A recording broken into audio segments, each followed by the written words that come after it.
interesting to me how the music and the meditation all go together.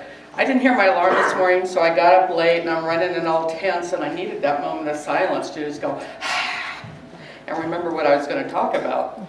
And I'm talking about choices. So the song goes right into that, because I tell you, one of the hardest choices I ever made was learning to love myself. That was no easy trick, and some days I'm not too sure I still have it. But it's one of those lifetime goals that you want, because we're not generally trained to love ourselves. And I want to talk about choices because I'm starting this class next Saturday about working with our belief systems and looking at what motivates us to do things. What are those underlying causes, the blocks or the triggers that we have? And I started thinking about, well, how do choices impact me on my healing journey? Because healing is really important to me. My goal was to heal, if you will, or to bring into wholeness my consciousness the most I could attain in one lifetime. And I wanted to finish up so many threads and heal so many wounds, and we all have all of those. And I tried to list them one time, and it was overwhelming. All the things that I thought were wrong with me, or that I had done wrong, or things that needed work on. And then I tried to list like the positives. They weren't even close. And looking at that was one of the turning points for me that, this is really out of balance, and I think I'm a nice person. But when I read all the things that are wrong with me, for my definition of nice or loving or kind, it wasn't there. The thoughts that I would have, or the things that I would think, or looking back, the things I said to people, or things that I've done. And I started to really look at, what are our choices? Do we choose? And in this belief system, we do choose. The law works whether we're aware of it or not. So basically, we work on our thoughts that our thoughts create. Well, our thoughts are based on our belief systems, or our culture, or what we've been taught. So how much of that is really a choice? And we get into discussions with Maggie about, do we have choice or are we puppets? Which is always fun. Maggie thinks we're puppets. And then we get into the discussions about, do we have goals or no goals? So we're always looking at these kind of things. Why are we doing it? What's the focus? What triggers us? We all know we have conscious choices. Like somebody comes up, you going to church today, or even going to get out of bed in the morning? What am I going to wear? What do I feel like? What color do I want? I've got a sister who even goes into, what teacup appeals to me this morning? What plate do I want? What am I really feeling like? And it's really funny because it's this whole eclectic mix of what she's got and what she picks. And, we grew up where it was supposed to match. And everything was supposed to match. And you look at Missy's table and boy, it's fun. It's like the little child in her comes out and plays. But we have these overt choices that we make all the time. Do I want to study? Do I want to behave? Do I want to be home on time? Do I want to go to work? Do I want to talk instead of working? Do I want to fake my way through? We know we have these choices, and we usually base them on, what do I feel like, or what's my day going like? But what about the other things that we have based on what's happened to us, our experience, the imprints that we get? We're little kids, and we generally learn to do a lot of things by watching our parents.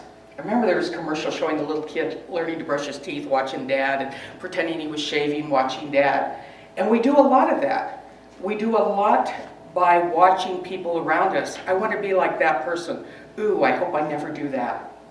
Or what about the one where you all of a sudden hear Mom or Dad's or Grandma's voice coming out of your mouth, and you go, oh, I was never going to do that, but I'm there. These people molded us. They taught us what we were going to do. They conditioned us and programmed us for what was right and what was wrong. Or the church you went to gave you the mores. And I always loved that when it was Methodist church in a small town, and you're supposed to do all these good things on Sunday, but then if you weren't there, that's what everybody talked about. And in Sunday school, the kids were all saying what parents were saying at the dinner table, and you're going, boy, there's a lot of love around this town. This was one of those places I needed to get out of. But we are that way. And I think of it a lot, how the older I get, the more I am like my grandparents or my parents. And I'll hear those, the grandkids will go, why? And I hear those explanations coming out. But what they've done is, between the imprints and the programming and everything, we have these neural pathways that we automatically default to. So somebody says something to you and it triggers something and you automatically go to anger. You don't have the conscious thought about, well, what did they mean or how am I doing that? That comes down the road. But you're already in anger or frustration or acting out in some way. If we don't like our life, we have to make a conscious choice to change that. And in that making that conscious choice to change it, that means we have to make the conscious choice to look at what are all of these things that we do on automatic. What's going on with that? Why is that there? I've been doing some training work with a friend in Arizona. She's been doing theta and she's doing access consciousness and she's doing EFT and a bunch of different things. So it's been really fun because, you know, in the classes they give you this long list of things to muscle test on. And there's some things that I hadn't even thought about and how they trigger things and memories that I had forgotten, or experiences that I had forgotten. And I always want to go down to what's the core thing. One of the ones that we always have issues with, everybody does generally, is money. Can we spend it? Do we spend too much? Do we not have enough? Do I have a lack consciousness? How do I feel about money? And I spent years working with this. This seemed to be like something I couldn't get the core thing of. And one of the biggest parts, or the biggest pieces of that, went to loving myself. It was okay for people to help me if I needed help at any time. I had the step where I had to learn to reach out and ask. And not be shamed by it. Not being shamed that I hadn't done enough or couldn't do enough or wasn't successful enough. But I found, looking back on that experience, how loved I felt. Everyone was very generous and very loving and very concerned. And looking at it a couple years later, I realized that I could allow people to help me and love me and gift me, but I couldn't allow money itself as a consciousness to love me. I couldn't allow it to come to me and be God in action, which it is. I couldn't see it as a real, definite consciousness because it's a piece of paper or it's a piece of metal. It was like I needed the human contact, and I considered that alive. And I thought all consciousness was alive, all was God.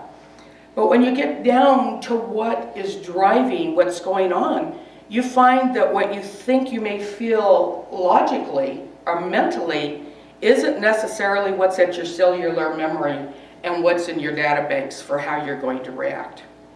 I still have a little trouble with that. It's easier for me to think a tree loves me or a flower loves me or water loves me than it is to think this piece of paper. When I was in Canada, it wasn't even real cloth. Now they've gone to plastic money. And it's really, really weird.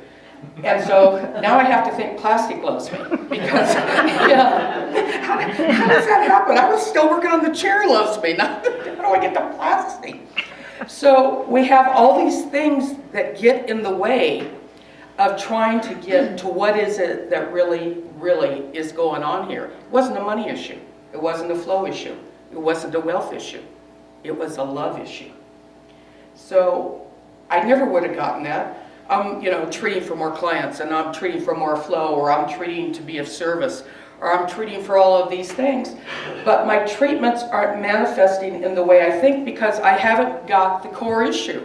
I haven't got to what was my issue.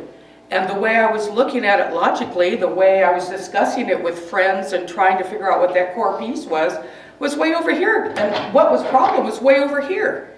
And I wasn't connecting them. I somehow hadn't gone deep enough or had the memories triggered or really looked at what was driving my current issue or stress. I want to do the surface work. I get tired of having to go deep. But if I want to reach the goals, if I want to not do this experience over, if I want to finish this lesson when I'm so close, I have to take a look at what's down there. And the best way to do it is in a group. Because a lot of times we each have a piece of the puzzle. And when we listen to each other and go, oh man, that's what they did, that's so simple, I can do that, and it clicks for me. Or in the same thing, I can share what I've done with somebody else. And it's not as painful when we're all doing it together and all miserable together, or all crying together, or all relating similar experiences together. And the better part of that is that when we come together and we get it, we can all get it as a group, and it can heal across all of us at the same time when one person gets it. It's amazing what that kind of work can do. But it's what's driving it, what triggers my issue. We get so used to not sharing ourselves. You know, I was in one of those where if you cry, I'm going to give you something to cry about, and you're not supposed to talk about it.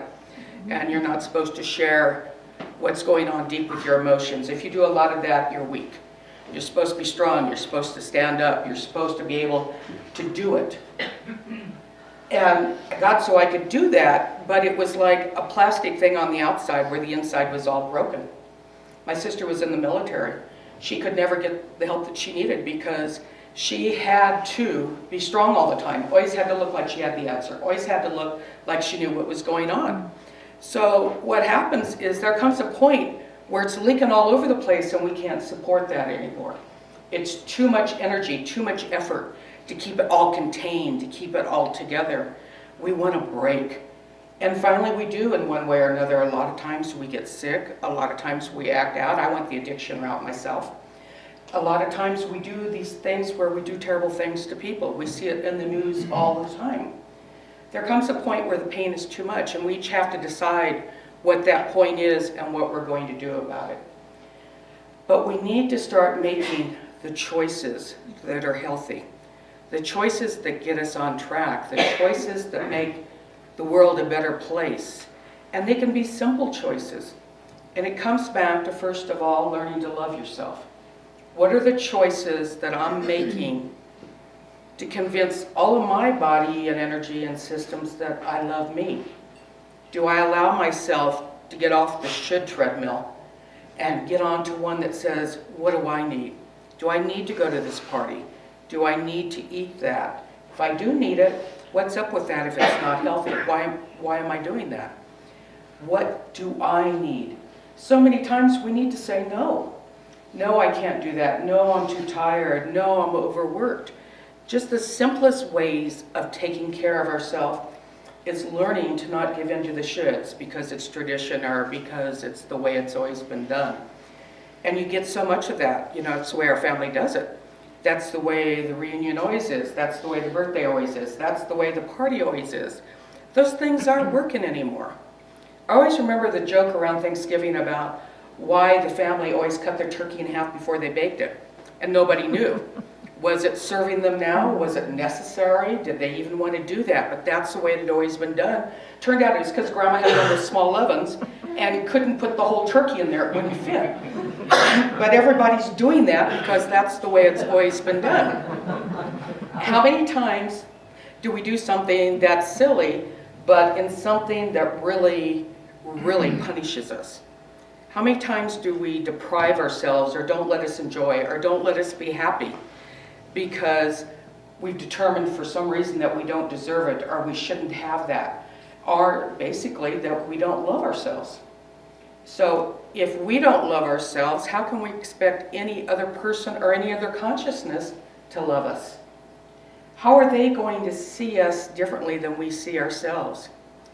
Sometimes they're able to, and that helps. Because if somebody else can show you love, then maybe you're not a lost cause. Maybe I do have something to give. Maybe there is something that